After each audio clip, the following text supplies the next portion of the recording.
قصيدة دينية.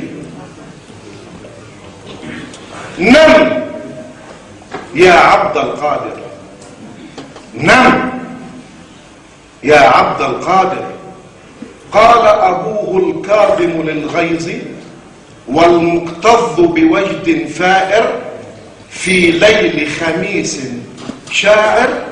نم يا عبد القادر، نم يا عبد القادر.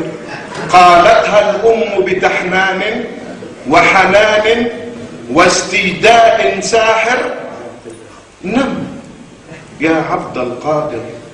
قال الطفل المستنشق فوح عطور وبخور ونداء دائر.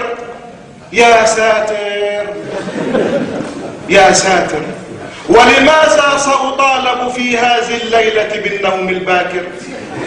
ولماذا دخن بابا ما دخن واستلقى قلقا كي يهمس همس الأفلام لأمي إذ تضحك خجلا وتفك ضفائر تنثال وتهمي كالغيم الماطر؟